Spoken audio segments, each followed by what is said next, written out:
Jæja, góðir áhrendur, velkomin í þátt númer 136 af sjónslausum fimmtudögum.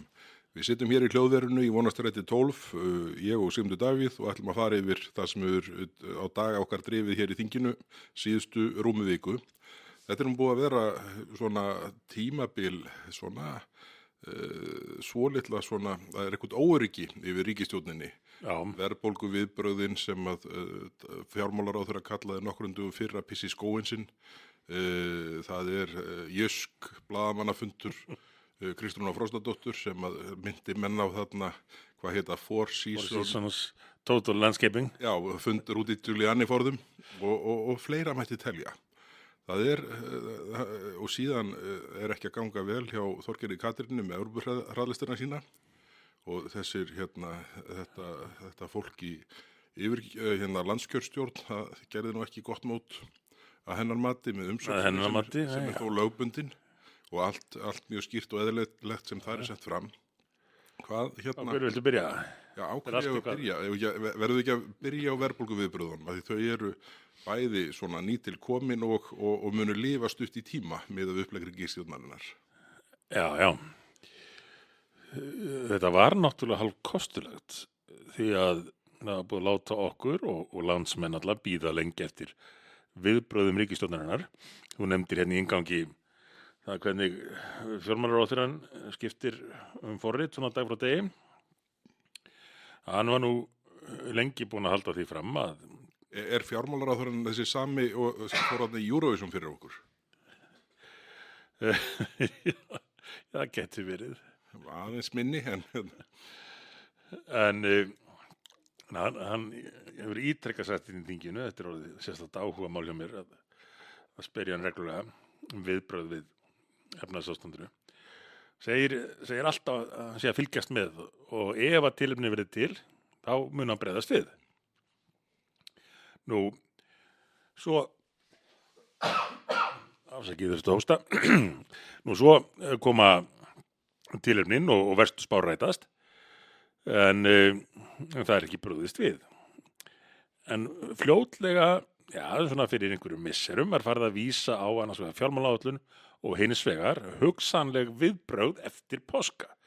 Og þetta var það sem að fólk var farið að bíða eftir. Hvað gerist eftir páska? Þá loksins ætlar ríkisstjórnin að koma með einhver áform, með einhver viðbrögð við ástandinu sem hér ríkjandi í efnahagsmálum, einkum varðandi vexti og verðbólgu og húsnæðismarkaðinn og atvinnulífið og margt fleira. Svo daginn fyrir þessa kynningu, þú að blaðra eitthvað þetta á meðan ég hósta? Já, heyrðu, þetta er nú einhvern veginn þannig að sko, þegar þessi kynning svona í aðdraganda hennar, þá ég reiknaði með einhverju svona, allt að því bombu frá þeim, bara í ljósi þess hversu langan tíma þau höfðu haft til að aðlaga sig veruleikanum sem stóð blasti við þeim. Já, daginn áður kynntu þau áformum 10 ára vaxtaplan. Já, akkurat. Ekki meira en minna.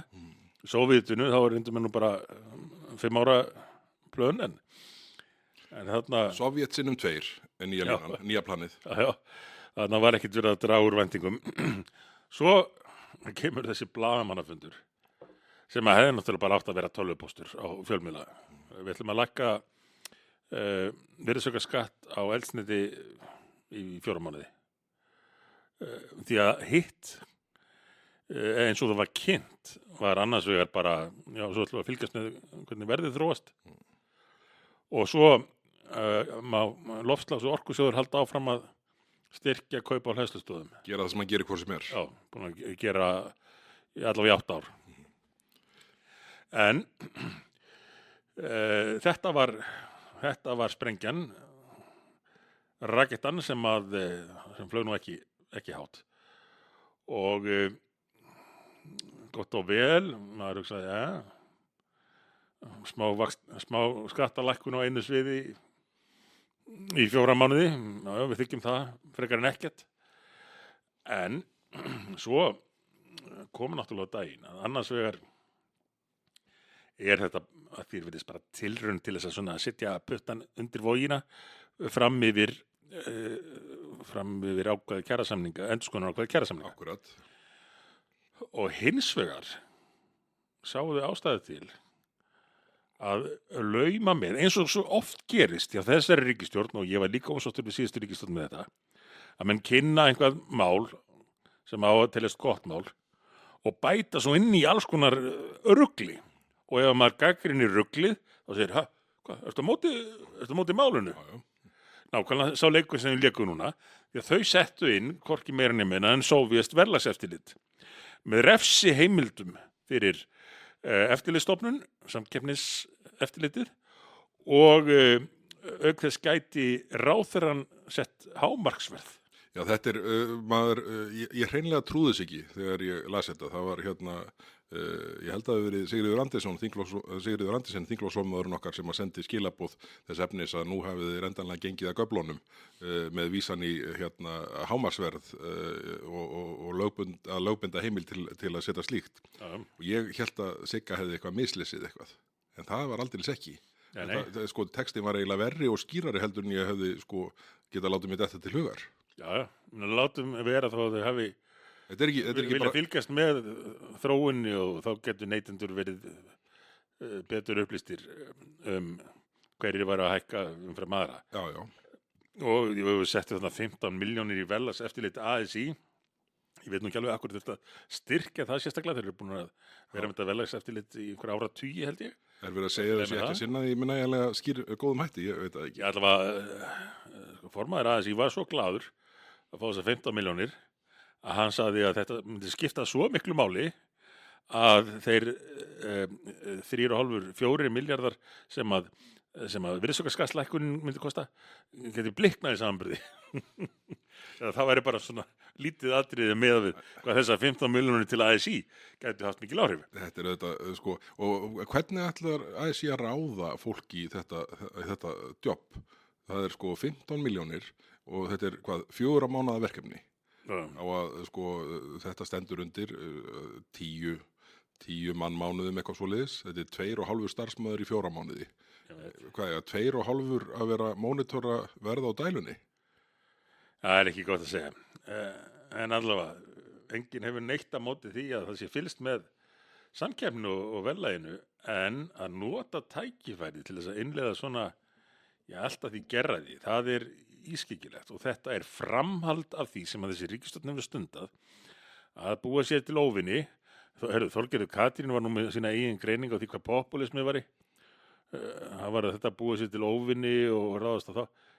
Hún var bara að útskýra hugarheim Viðreisnar, en allavega þau hafa leitað leynt og ljóst að einhverjum hópum einstaklinga eða fyrirtækja sem að þau telja óvinsæla í samfélaginu, sjávarútvegur, olíufélögin og annað svona, og ráðist á þá með svona orðræðu líðskrumara fjórða áratugurinn sjálfvel í sumum tilvikum, fjórða áratugar síðustu aldar, og þarna er haldið áfram að kenna kaupmönnum og fyrirtækjum verðlagsþróun þegar það hefur legið ljóst fyrir frá því áðurinn skaðinn var skeður að það væri ríkisstjórnin sem að væri að leggja línurnar með verðlagshækkanir. Við þessu vöruðum við ítrekað eins og oft og við gátum og vorum sakaðir málþóf í umræðu fjárlögin. Það sem að þessi ríkisstjórn ákvað bara að leggja línurnar með nú hækkar allt, öll möguleg gjöld, kolefnisgjaldi hækkaði ekki 100%. Það er búið að hækka í tveimur á rétt rúma árið, það er búið að hækka 100%. Já, og ýmis gjöld og skattar, samsköttun hjónaafnumin, en ekki hvað sýtt þessi hækkun vörugjalda og kílómetragjöldin og allt þetta. Og svo leyfði ríkisstjórnin sér strax og verð fór að hækka að fordæma fyrirtækin eins og þau og þar með almenningur ætti bara að taka þetta á sig og þegja það sem að ríkisstjórnin er að auka álögurnar. Og svona er haldið áfram og ég veit ekki hverjir verða næsta fórnalamb. Þeir sem að reka baðlón lentu náttúrulega í því óláni að rekstur hefur gengið, held ég þokkalega. Þetta er eftir sótt, bæði með Íslendinga og eldri ferðamanna. Þannig að þá er boðið sérstakur baðlónaskattur sem að gengur þvert gegn því sem að lofa var þegar stjórnin tók við að það er ekki hækkun virðisaukaskatts á ferð og þjónustu. En þetta er svona, nú þurfa fyrirtæki og þeir sem er að reka það að passa sig að fá ekki sér slæmar fréttir, verði ekki óvinsælir. Því þá getur bara skattar verið hækkaðir á. Ég var nú að reyða... Alls ekki segja frá því að gengur vel. Nei, það er það alversta sem getur komið upp. Ég held að þetta sé svona, þessi nálgun gagnvart baðlónum núna, ég held að þetta sé svona svipuð öfund sem keyrir þetta áfram eins og þegar stjórnvöld trukka fjörunum hérna fyrir á síðasta kjörtímabili yfir því að gengi vel í byggingariðnaði skammastund, sem er orðið mjög snúinn markaður í dag. Og en þá er búið að leggja til allegu við byggingageirann, það eru bifreiðeigendur, það eru baðlónin, það eru bankar, er það bara Framsóknarflokkurinn sem er eftir? Já, ég veit ekki hvort hann má við sérstökum skatti. Ég bara þakka Guði fyrir sé ekki settur sérstakur skattur á Bergþór Ólason og Bryndísi Haraldsdóttur sem eru einu þingmenni sem byrja á B. Það geti alveg fundið leið til þess. En ef þessi ríkisstjórn hefði verið hérna í byrjun eða miðan 9. áratuginn, þá hefðu sett á sérstakann vídeóleiguskatt. Það voru svo margir að stofna vídeóleigur og ætluðu að græða á því. Þetta er voðalega sérkennilegt allt saman hjá þeim, en ber alltaf sama brunni að verða að prófa ýmist löngu úrheldarkenningar í hagfræði eða einhverjar kenningar, ef kenningar skildi kalla, sem er algjörlega ótengdar raunveruleikanum en byggja óskykju þeirra, eingöngu. Og afraksturinn er sá að það gengur bara hræðilega illa hjá þessari ríkisstjórn að ná tökum á atvinnumálum, efnahagsmálum, vöxtum og verðbólgu. Og ég meina þeim hafa bara fallist hendur. Það er bara það eina sem er hægt að lesa út úr því að flýta Evrópusambandsruglinu ár og ýmislegt annað sem þau eru að gera. Þeim hafa bara þegar fallist hendur varðandi efnahagsmálin og þá er bara eins og með veiðigjöldin á síðasta þingi, þá er dregið upp úr hafurtarkinu næsta mál sem að klífur þjóðina og nú er Evrópusambandið. Við verðum að vona að það lendi ekki einhver ráðherra í einhverju vesinni, einhverju byggsi í fjölmiðlum, þá getur það tekið upp á enn einu stöndinu. Ég bara hvað eiga þú eftir, það væri kannski, ætli þau fer ekki eitthvað mál frá Ingu Sæland til að trilla kennarana og draga þannig athyglinna frá efnahagsmálunum þann daginn. En talandi um Flokk fólksins og fyrirverandi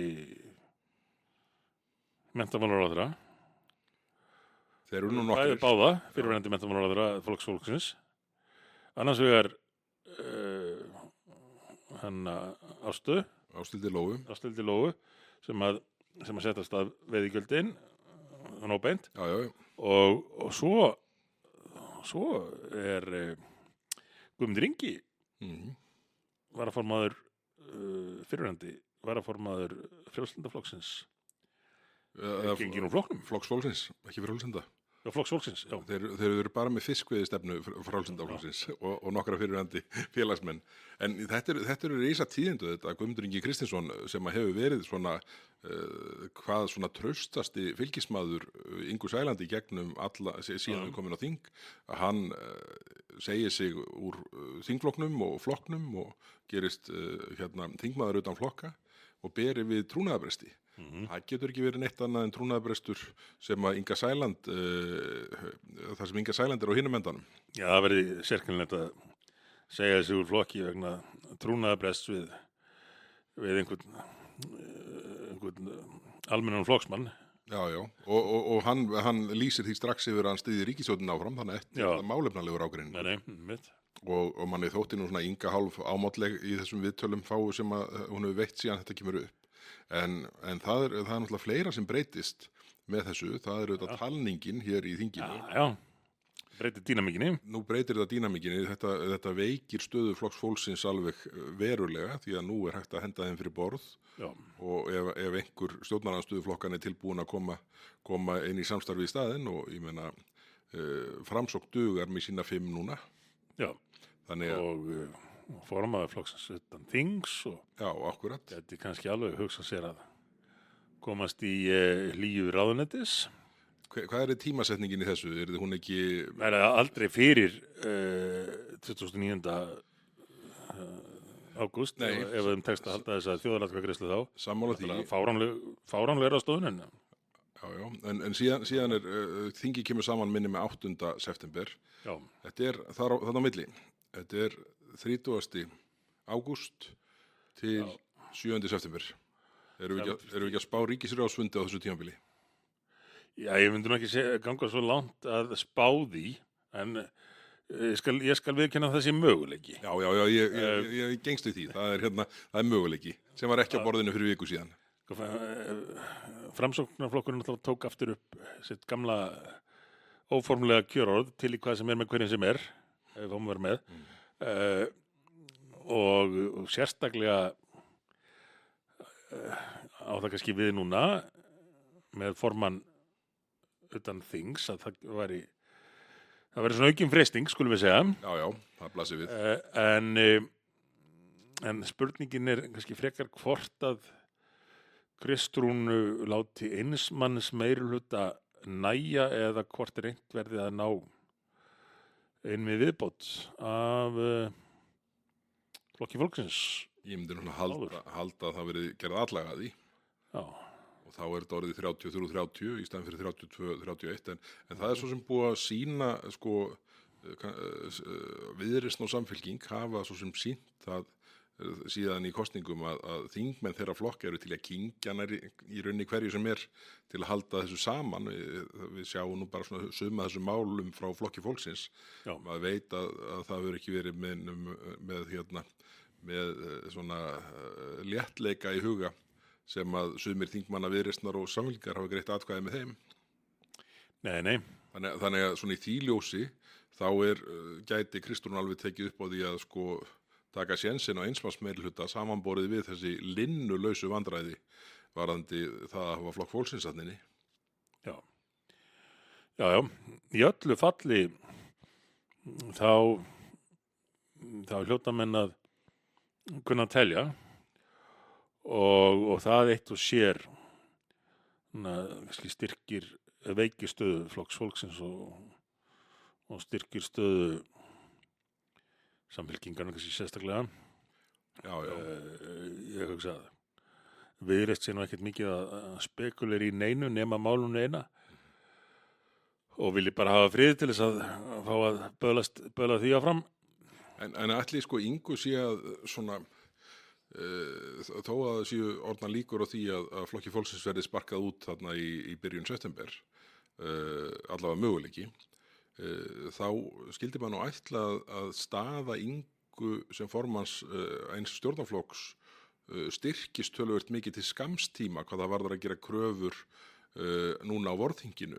Að klára mál bara að því hún hefur auðvitað hótunin á móti að segja bara, heyrðu, þá getið þið bara átt ykkur. Og ef í þetta stefnir þá verður það ekki á minni vakt að Evrópuhraðlistin haldi áfram. Já. Og þá þið nú helvíti svona stór biti að kyngja fyrir fámennan þingflokk Framsóknar að leggja höfuð flokksins að veði með því að fara strax inn og ég held að sko Sjálfstæðisflokkurinn bara gæti það ekki. Þetta er glögglega athugað hjá þér. Staða Flokks fólksins hefur á vissan hátt styrst fram til skamstíma. Til skamstíma. En ef þeir gera ekkert með það, ef þeir nýti ekki það tímabil, þá þeir í mun veikari stöðu en fyrir. Já, akkurat. Og þegar búið að slíta þingi, eða fresta þingi, segi ég, sem að minnst nú líklegt að gera svona í námunda við starfsáætlun þetta árið, bara ég get ekki ímyndað mér að Þorgerður Katrín vilji hafa stjórnarandstöðuflokkana 3 á fullu hér í þinginu dagana langa. þegar hún vill hafa sem mestan frið Evrópusambandstúrinn, Já, þá er það í rauninni þá sem að Flokkur fólksins missir svona háspilin af hendi. já, akkurat. Og það er ennþá hægt að setja furðumál inn með afbrigðum. Já, já, En sko þau eru náttúrulega þau vilja klára þetta brjálæðismál sem á að mæla fyrir á morgun. Við erum að taka upp á miðvikudags eftirmiðdegi, á fimmtudegi, fyrsta umræðumál á dagskrá á þingfundi á morgun. Samkvæmt drögum að dagskrá er málið það sem á að setja meira og minna allan 5,3% byggðapottin, félagslega pottin í strandveiðar og taka skelbætur, rækjubætur, línuívilnun, almenna byggðakvotan og hvað þetta heitir að meginhluta til og síðan að fullu. já, Þetta er mál sem að Flokkur fólksins gerir kröfum að klára, gerir ráð fyrir. já, já. Við þurfum að leggja höfuð í bleyti, sko. Hvað fleira þau gera kröfum að klára áður en að vorþingið er búið. Þeir voru orðin svolítið góðir með sig af því að þær hinar höfðu alltaf gefið eftir, Já, aftur og aftur. Hótanarnar höfðu virkað já, algjörlega. og þá var alveg sama hversu óþægilegt hinum flokkurum þótti kannski eitthvað að þessu. Hótunin sem að lá í loftinu, hún virkaði. Og nú er næst þetta stóra mál þeirra að fara illa með Stykkishólm og Já, bara marga byggði, sko. Það var að koma Já. bara á, það komi núna sameiginleg yfirlýsing sveitarfélaga á Vestfjörðum sem að eiga hagsmuna gæt og þetta er auðvitað alveg ótrúlega aðgerð sem að Eyjólfur Ármannsson virðist ætla sér að keyra í gegn til að reyna einhvern veginn að plástra 48 daga loforð þeirra gagnvart strandveiðimönnum, sko, sem var alltaf óraunhæft. Já. En þær hinar hefðu að geta sagt sér að Flokkur fólksins myndi bara ganga á lagið. En Þorgerður væntanlega bara til í að fórna hverjum sem er til þess að ekkert myndi trufla það að hún fengi að frekjast áfram með þetta Evrópumál sitt fyrir en áformað var. Nei, akkurat. Og fyrir Kristrúnu og Samfylkinguna gengur þetta ekki bara út á það Kristrún sé fóstrar og Það virðist vera, það virðist vera, það er ekki verið að keyra neina pólitík. Við sjáum þessi skattahækkun á ýmsum sviðum endalaust, eltingarleikur við atvinnulífið, árásir á útflutningsatvinnuvegina, árásir á landsbyggðina reglulega. Þetta er allt á sömu bókina lært. Heyrðu, eitt við bændurnir, maður. Við höfum ekki gleyma bændunum úr bérununni sem allegu við núna. Alveg rétt. Og þannig að, en það var áhugavert, ég fór í andsvar við Hönnu Katrínu Friðriksson, atvinnuvegaráðherra þarna til lokaumræðunnar fjármálaáætlun í gær. Og þá kveikti ég á að hefðu menn klárað uppfærslu á búvörusamningi 2026 eins og áform voru hann búið að fresta því ár núna, þá hefði það sett ríkisfjármálin, fjármálaáætlun 2027 í mínus, síns mér.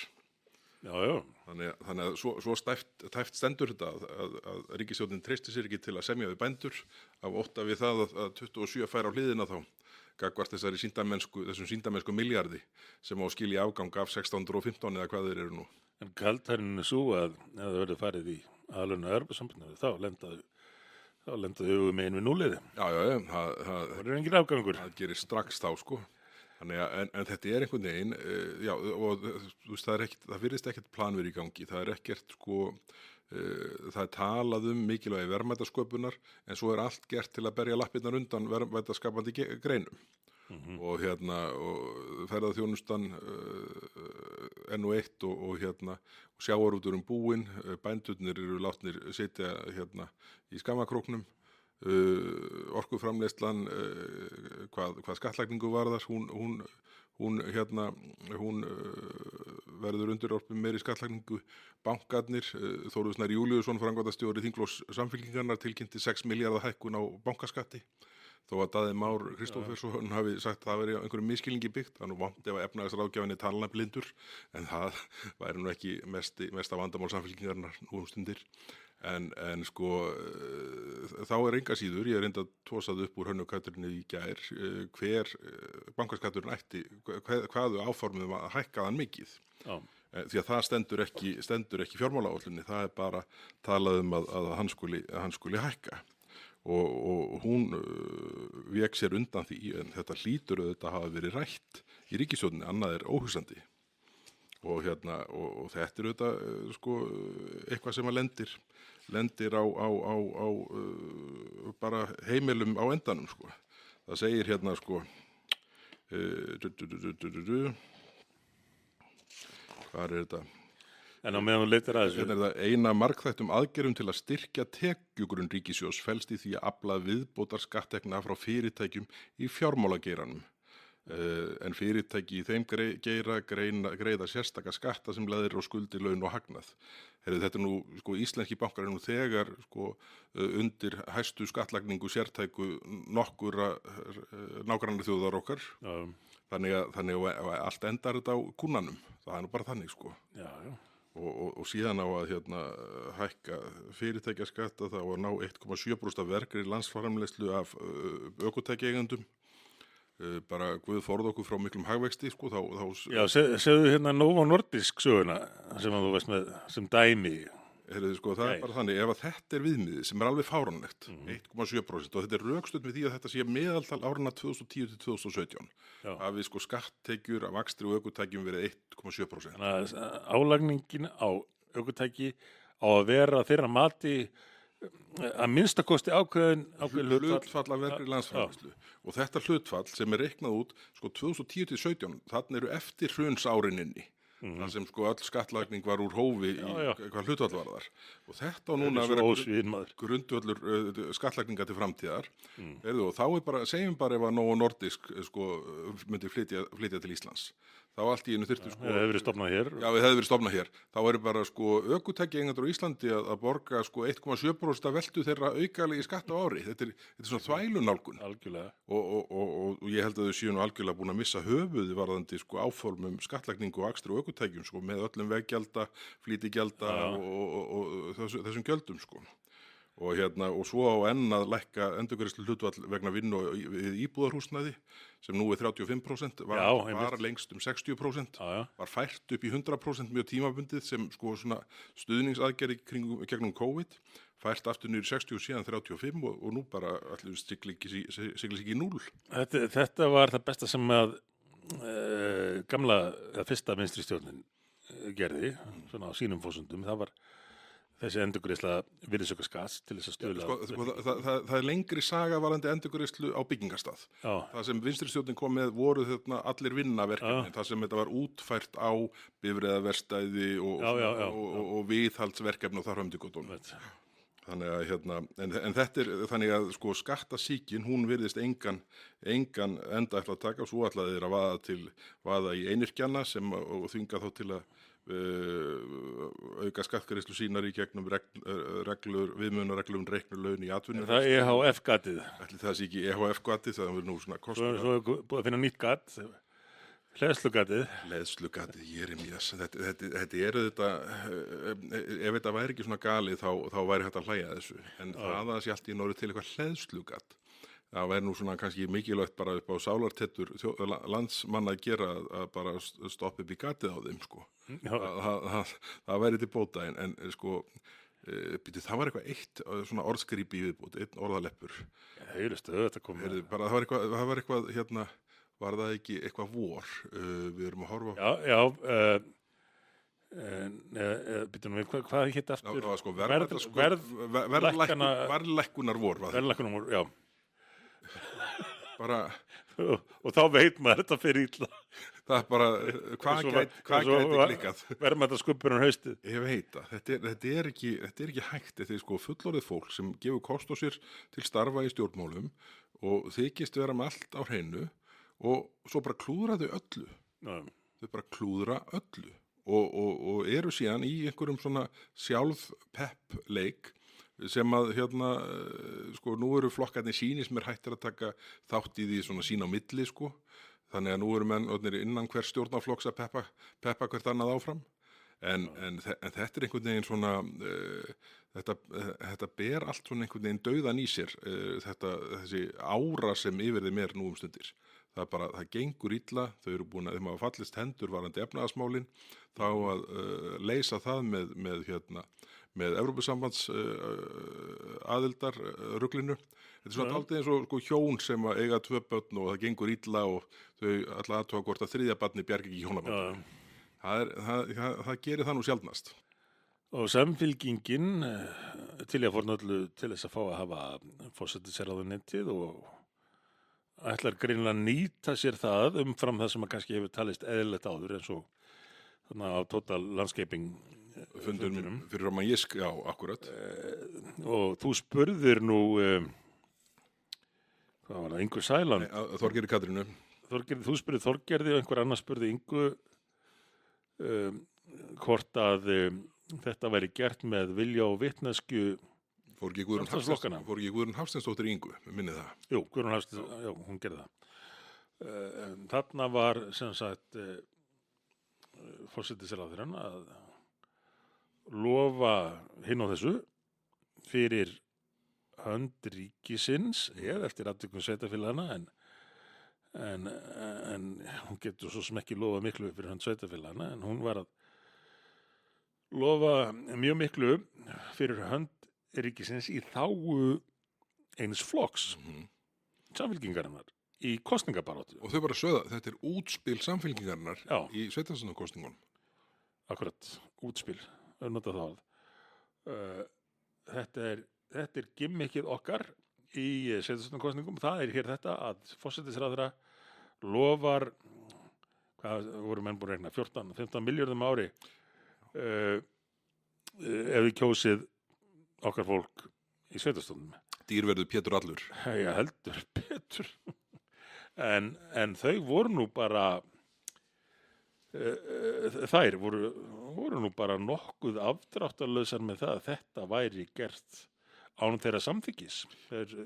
Mjög, skýrar báðar og Þorgerður meiri segja sko upplýsir að hún hafi ekki einu sinni verið upplýst. Sem er náttúrulega ótrúlegt að þarna mæti forsætisráðherra og lofi 15.000 milljóna útgjöldum á ári án þess að sko og ég spurði nú Þorgerði og síðan sko spurði Morgunblaðið Daða Má á ríkisstjórnarfundi morgunin eftir. Já, alveg á hreinu, þetta er hvergi gert ráð fyrir þessi fjármálaáætlun, þetta hefur hvergi verið rætt, það er ekkert verið að fara að fjármagna kosningalofvörð Samfylkingarinnar og síðan bara einhvern veginn, þannig að þetta gimmick þeirra, ég held að sé raunverulega bara dautt. Já. Það er enginn að fara að trúa neinum meldingum Samfylkingar frambjóðandum að það verði bara öll börn komin á leikskóla við 12 mánaða aldur hér eftir, bara Kristrún ætlar að leysa þetta. Kristrún er ekki að fara að leysa neitt. Hún bara bjóð til enn einn hnútinn þarna inni. Já. Ætli þessi, þegar framleiða stundir, ætli þessi fundur og myndir frá honum verði sýndar jafn oft eins og sleggju myndbandið. Já, ætli það ekki. Fjármagnar ekki kosningalofur Samfylkingar er fyrirsögnin. Það er fjármálaráðherra. Já, þetta er alveg með ólíkindum og þetta einhvern veginn bendi til þess að sé einhvern svona panikk í gangi. Og svo sá maður, þetta var nú hálf átakanlegt sko, oddvitinn í Kópavogi, hann stóð þarna eins og illa gerður hlutur að þess að hafa neitt hlutverk en samt svona einhvern veginn inn í rammanum. Pétur Marteinsson, oddvitinn í Reykjavík, einhvern veginn utan ramma. Þetta, það er greinilegt að það á bara keyra þetta á núverandi vinsældum Kristrúnar, kosningabaráttu Samfylkingarinnar. Og þá þetta verður áhugavert að sjá, ef að Samfylkingunni vegnar ekki vel, þá hlýtur það að hafa áhrif á svona pólitíska stöðu Kristrúnar hvað vinsældir varðar. Þá felast í því töluverð skilaboð. Já, og þóttum sé með vissum hætt að leggja sig undir þarna, þá virðist það samt vera gert í trausti þess að fólk spá ekkit mikið í málið, hugsa ekki til enda. Hugsa bara með sér, hann er Kristrún komin, hún er að lofa að setja þessa peninga. Og fólk gleymi að hugsa betur, hún lofaði nú ýmsu hérna fyrirkostningar og ekkert að því hefur gengið eftir. Nei, og þvert á Og nú er móti hún að lofa einhverju sem að samstæðsflokkarnir eru beinlinnis ekki þáttakundur í. Nei. Björg Magnúsdóttir, oddviti Viðreisnar í borginni, hún tók þessu mjög fálega Já. í viðtali og hérna passaði þessi svo sem á að vaða ekkert í kristrúnu en svona það var alveg greinilegt að þetta var ekki á to-do-listanum hennar. Gagnvart kosningalófurum í aðdraganda kosninga. Já. En sko hvað, ætli þetta sé bara efnaðarsáðgjafinn Þórður Snær Júlíusson sem að kemur upp með þessar hugmyndir á flokkskontortum hérna á þriðju hæðinni? Já, þetta er örugglega einhver af þessum gaurum sem hefur alltaf að vera rosalega sniður. Þetta er spuna, sko. Ja, algjört spunan dæmi. Sko. Já, þetta er nefnilega ekki svona konkrétt pólitík. Minnir á samfélkinguna hérna 2007, 8, 9. Já, akkurat. Þetta er nefnilega, þau eru komið þangað, sko. Já. Og það endaði nú ekki vel. Var það ekki Logi Einarsson sem að bjargaði lífið þeirra í kosningunum? Hvað var það nú, 2016? Var hann ekki eini kjördama? Nei, 2013 eða ekki? 2013. Eða hvað? Nei, það er 16, það er stuttakjörtíðanbilið. Logi var svo heppinn að hann var bara með Já, alveg rétt. Hann var bara með 3 manna þingflokki í bara rúmt korter. Þarna þegar Björt framtíð þarna sleit ríkisstjórnin á sokkarlistónum þarna eina nóttina. Og hérna, þannig að hann slappa vel við það. Við þurftum að harka yfir lengur 2 þarna á síðasta kjörtíðanbili. Nákvæmlega. En þetta er svona, þetta verður forvinnilegt að sjá, en ég allavega held þetta útspil, þetta jysk útspil hérna samfélkingarnar, ég held að það sé raunverulega dött strax. Já. Og er þar með andvana fættasta kosningaútspil sem ég man eftir, svona í seinni tíma kosningum. En það er náttúrulega jafn andvana og þetta verðbólgu útspil þeirra í síðustu viku. Sem að náði engu flugi og við sjáum það bara á þróun sko kröfunar og skuldabréfamarkaði. Hún haggaðist ekki. Það er enginn sem reikna með þetta hafi neina áhrif á verðbólguvæntingar og verðbólgu. Nei. Þannig að þetta eru tóm vindhögg núna, bara hvert á fætur öðrum. En það er þetta bara til þess að hafa áhrif á mælinguna, verðbólgumælinguna til skamms tíma. Já. Það breytir ekki undirliggjandi. Nei, hefur engin áhrif á undirliggjandi vandamál. En sko, hugsa sér það, þetta er til þess tíma að sko er ekki skurðpunkturinn, er hann ekki bara daginn sem að endurskoðunar ákvæði kjarasamninga er til skoðunar? Jú. Minni það. Og þá er ekki komin, þá náttúrulega augljóslega ekki komin mæling fyrir... Nei, akkurat, hún kemur ekki fyrir þannig hvað 15-20 eða hvað það er, mánuðina eftir. Og þá ríkur þetta bara allt saman upp aftur. Já. Þannig að þetta er algjörlega óskiljanlegt hvað þeim virðist svona ætla að reynast erfitt að setja áherslurnar þar sem mikilvægast er að þeir séu hverju sinni. Bara raunverulega tryggja að verðmætasköpun geti hér vaxið í staðinn fyrir að berja lappirnar undan öllum útflutningsvegunum með einum öðrum hætti og draga úr íþyngjandi regluverki. Það er bara verið að ræða efnahags- og viðskiptanefnd núna, gullhúðað mál sem er nýkomið inn og bara þau sjást ekki fyrir í því, þau ráða ekki við sig eftir alla umræðuna sem hefur verið í gangi. Hvernig tekst mönnum að vera á þeim stað að ráðherra séu ennþá að leggja fram þingmál þar sem Evrópureglur eru gullhúðaðar. Það er algjörlega óskiljanlegt Við förum kannski meiri dítel í það einhvern tíma fljótlega, það tiltekna mál. En að því við nefndum Flokk fólksins á þann, þá verðum við aðeins að ræðum Ingu Sæland og kennarana. Já. Hún gerði allt vitlaust einu sinni enn. Hún heldur áfram að trilla kennarana. En sko þetta er einna góðu dögun mennar. Já. Ég get alveg trú að ég yrði svona einhverju marki sammála því sem hún var að segja í dag. Já, tímalaust. Bara að fara að nota engunir aftur og fleira slíkt, en þá verður allt vitlaust. Já, trilla kennara sambandið, svo ég noti nú nákvæmara orðalag. Því að það er ekki alltaf sem að er hárrétt. Sama skoðun hjá forystumönnum stéttarfélag og hjá hennum almenna félagsmanni. Formaðurinn var bara reiður.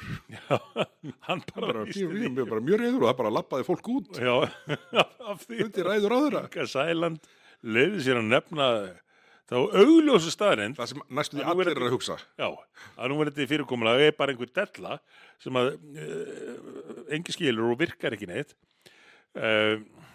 Og hún eins og, já, hvað, yfir 90% landsmanna vill frekar bara fá tölustafi sem fólk skilur. Bara eitthvað sem skilur bara, Heldur en einhvern litakóða. Sko, það var nú yfirleitt þannig hérna í gamla daga og lengst af, að menn þurftu að fá 5 til að ná, var það ekki? jú, Og svo voru menn og jafnaðan bara nokkuð kátir eða þeir fengu 8, sem að daldist bara, já, menn hefur staðið sér vel. En nú skilst mér að þetta sé bara sama einkunnin, bara kröfum náð eða einhver svona. já, Og þá fara einn sama litin fyrir það, hvort sem það er að fá 5 og vera og skammast inn fyrir það var að stóðst illa, rétt skriðið, já, eða hafa fengið 8 og vera bara nokkuð við ánæði með sjálfa þig og hugsa að ég gerir ennþá betur næst. Nei, nú farið bara að sjá hvernig lit og já, ok, stóðskröfur, já, takk. Ætli ég get gert mína næst og ná samt já, maður, appelsínu gulum eða hvaða litir þetta eru, ég veit það ekki, gulum, grænum. En þetta olli miklu hugarangri hjá formanni kennarasambandsins og þeim sem þarna sátu. Já, þetta var svo undarlegt Hverjum. að rökkva svona í vörn fyrir þetta og það er ekki eins og sko, menn hafið þarna úr háum söðla detta.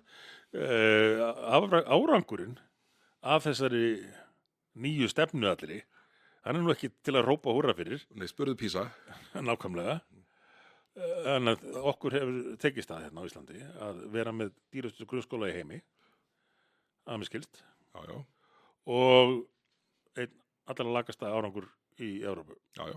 Þetta er alveg Og átakanlegt. svo bara verða menn reiðir þegar ráðherrann nefnir að það þurfi einhvað að huga því hvernig hlutin eru gerðir. Ég sá mynd úr salnum þarna áðan á einhverjum fréttamiðlinum og ég hef ekki séð fíldari andlit bara, ég held þetta það þyrfti bara að merkja svona bara bannað þennan 18 eða eitthvað svoleiðis svona óðbóðslegt ósætt í svip fundargesta. En þetta var óvanalegur hluti þessa þáttar sem er Rósu Ingu. Já, En hún á við svo mörg vandamál að stríða nú stundir í sínu flokki að það er nú ekki nema sanngjarnt að lyfta því sem vel er gert og sagt. En heldur hún gera eitthvað með þetta? það er fyrirværin sem ég ætlaði að bæta við, sko. Hún hefur áður komið með ágætispunkta. Bara strax hún tók við ráðuneytinu. Þá nefndi hún hluti sem að hún hefur kannski treyst til að nefna því hún hefur séð einhverja kannanir eða vissi hvað fólki fyndist. En samt gott hjá henni að vera ekki hrædd við að nefna það. En hún var greinilega ekkert búin að fá leyfi hjá ráðuneytinu, hvað þá kennarasambandinu í það skiptið og augljóslega ekki núna. Og spurningin er þá þessi, hvað gerist í þessu ef einhvað? Fer ráðuneytið bara í það að útskýra fyrir henni að þetta er ekki hægt að þessari ástæða þessari og lætur þá Inga Sæland bara segja sér það. Eða keyrir hún þetta í gegn. Því að það er það sem skiptir máli. Jó, það er hægt að hrósa fólki fyrir að þora að segja hina augljósa sannleika, þráttur að fá ákvörur frá einhverjum samtökum. En það sem skiptir raunverulega máli er hvað gerir í málunum.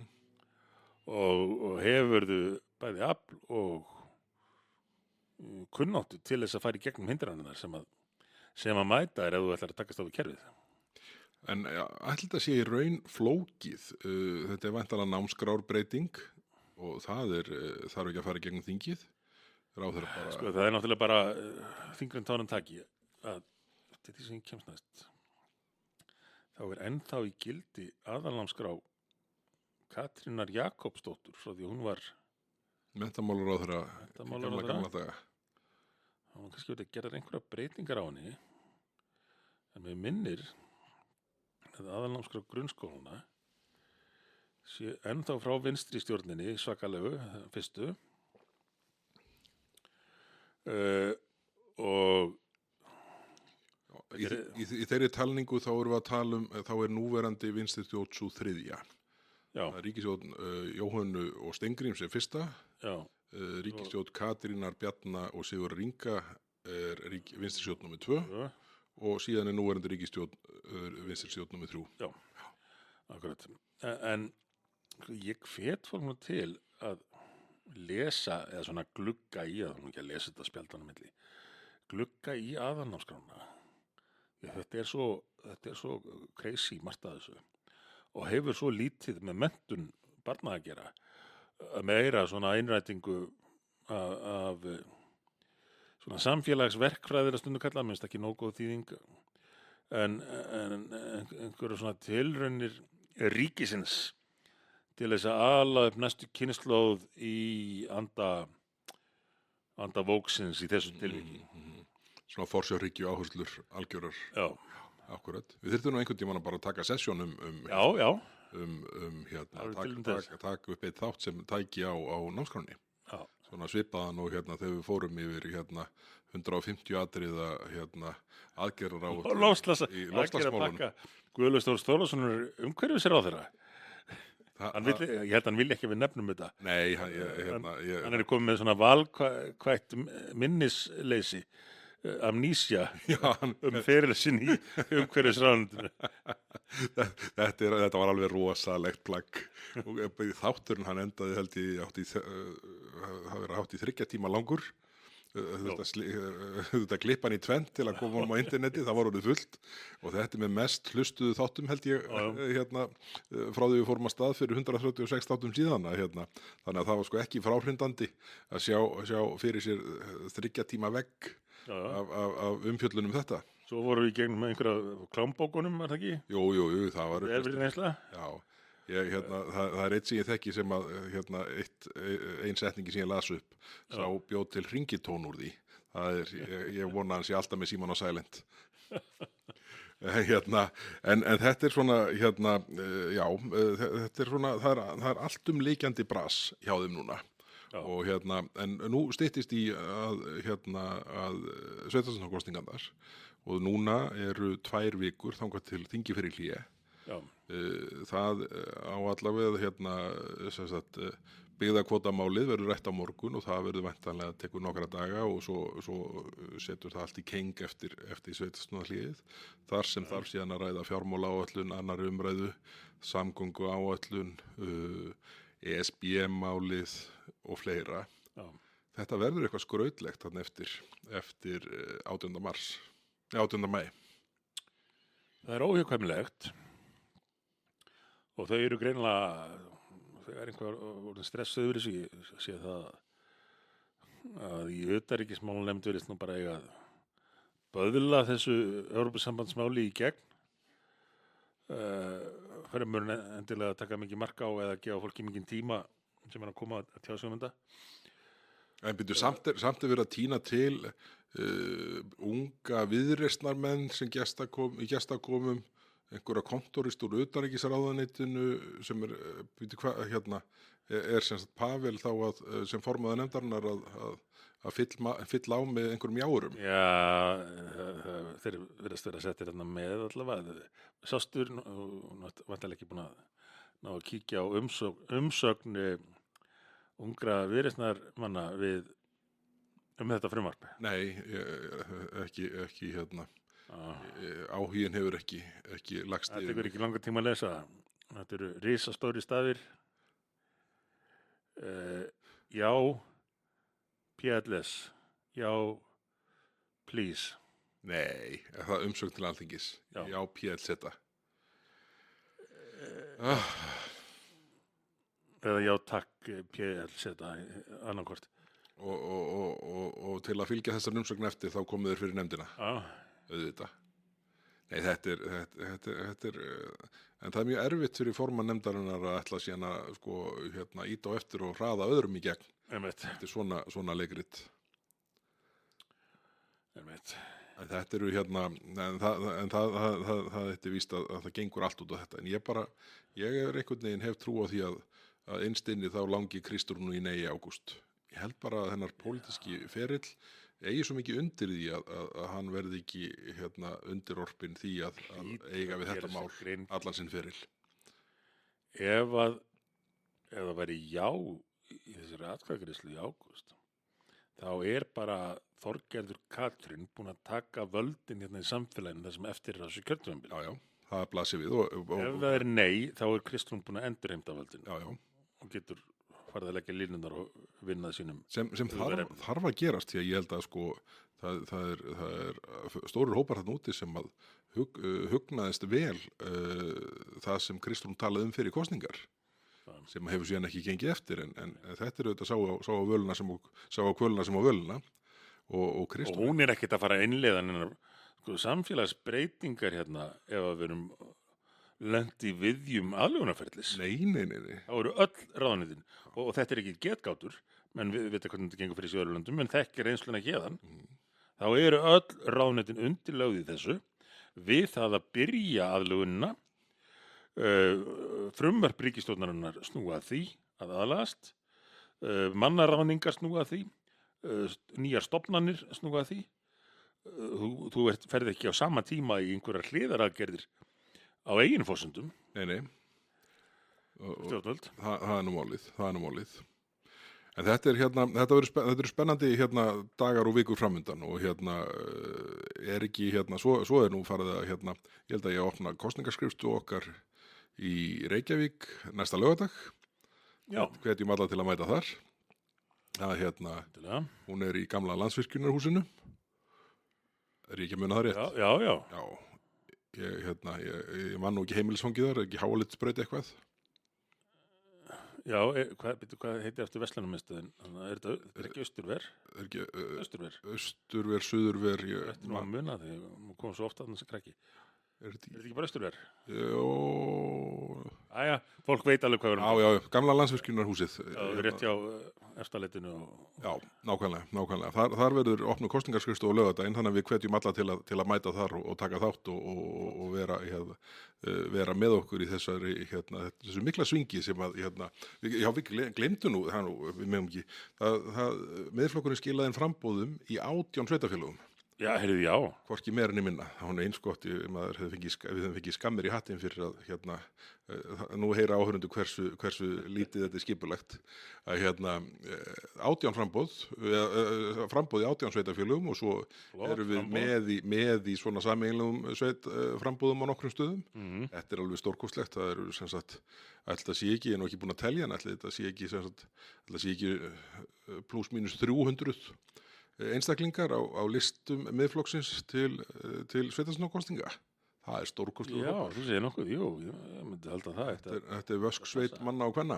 Já, Þannig að ég held að menn séu allir mjög spenntir fyrir því sem að framundan er og það sé í rauninni svona þessar sveitarstjórnarkosningar þetta munu ef vel tekst til og menn nýta tækifærið í þessum kosningum til þess að veita miðflokknum umboð til þess að aðstoða til við að laga það sem álega hefur farið víða, sérstaklega bara og sú staða og þörf blasir við eins og bara hinum með göttuna í Ráðhúsinu.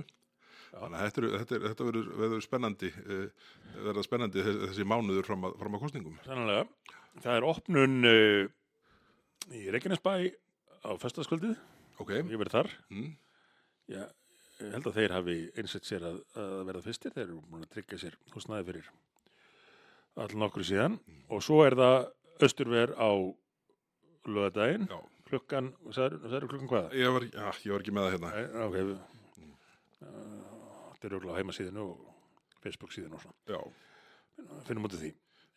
Og svo er þetta bara hvert sveitarfélag það eru 18 sveitarfélög og Fyrirgefðu, það er laugardagurinn 2050. nú Það var eins gott, ég fann þetta hérna. Opnunin í Austurveri er laugardaginn eftir rúma viku. við erum að vona menn hlustið til enda. Ekki Að hlusta allir til enda. Laugardaginn 25. Apríl verður opnað í Austurveri. Já, Þannig að hvetjum alla til að mæta þar. fínt, þá get ég mæta Þetta hefur verið svona síðbúðin 1. apríl. Já, ég þorði ekki andmála þessu, ég var undrandi, ég hef ekki tert að þessu. Þetta er ekki enda illa. Heyrðu, kæru áhörundur, eru ekki bara nokkuð góður í dag? Hæljó. Takk fyrir að hlusta og heyrumst aftur á viku liðinni. Hafið það gott, við höldum áfram í slagnum hérna í þinginu. Bless í bili. Blæs.